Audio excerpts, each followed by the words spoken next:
എല്ലാവർക്കും നമസ്കാരം. ഇന്ന് ഞാൻ പറയാൻ പോകുന്നത് ശ്രീമുരുകനും കാവടിയും എന്നതിനെക്കുറിച്ചാണ്. കൈലാസത്തിൽ വച്ച് കയ്യിലുള്ള പഴത്തിനു വേണ്ടി കലഹിച്ച ശ്രീ ഗണപതിക്കും ശ്രീ മുരുകനും ശിവപാർവതിമാർ നൽകിയ പരീക്ഷ ആദ്യമായി ലോകം ചുറ്റി വരുന്നവർക്കാണ് പഴം എന്നായിരുന്നു. മയിൽ വാഹനമേറി ശ്രീ സുബ്രഹ്മണ്യൻ ഉലകം ചുറ്റാൻ പോയി. ശ്രീ ഗണപതി ശ്രീ പാർവതി പരമേശ്വരന്മാരെ പ്രദക്ഷിണം ചെയ്ത് ഇതാണ് ലോകം എന്ന് തെളിയിച്ച് പഴം സ്വന്തമാക്കി. അതിൽ പരിഭവിച്ചാണ് ശ്രീ മുരുകൻ പഴനിമലയിലെത്തിയതെന്നാണ് ഐതിഹ്യം.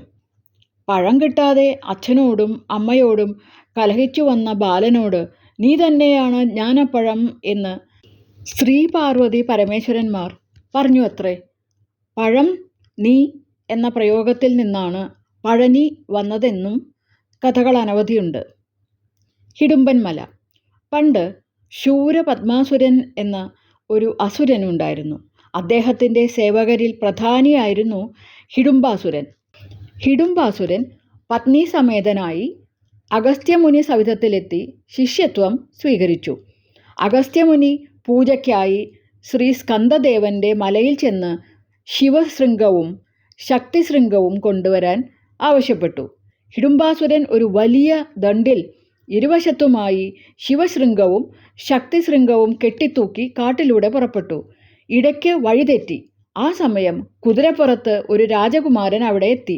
തൻ്റെ കൂടെ വന്ന് വിശ്രമിക്കുവാൻ ആവശ്യപ്പെട്ട പ്രകാരം ഹിഡുംബനും പത്നിയും കാവടിയായി കൊണ്ടുവന്ന ഗിരിശൃംഗങ്ങൾ ഇറക്കി വച്ചു. പിറ്റേന്ന് നിദ്രയിൽ നിന്നും ഉണർന്ന് കാവടി തോളിലേറ്റാൻ ശ്രമിച്ചിട്ടും സാധ്യമായില്ല.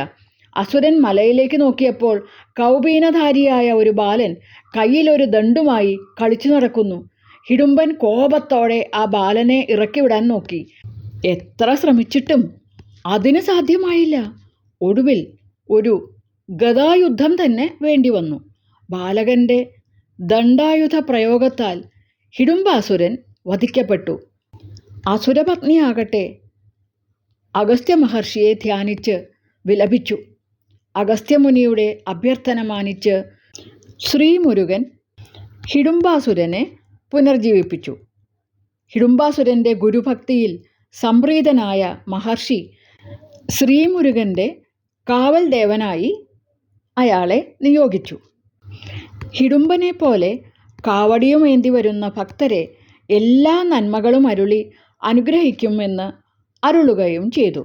അന്നുമുതൽ ഭക്തർ താളമേളങ്ങളോടെ കാവടിയുമേന്തി ശ്രീമുരുകൻ്റെ സന്നിധിയിൽ എത്തി അനുഗ്രഹം വാങ്ങിക്കൊണ്ടിരിക്കുന്നു.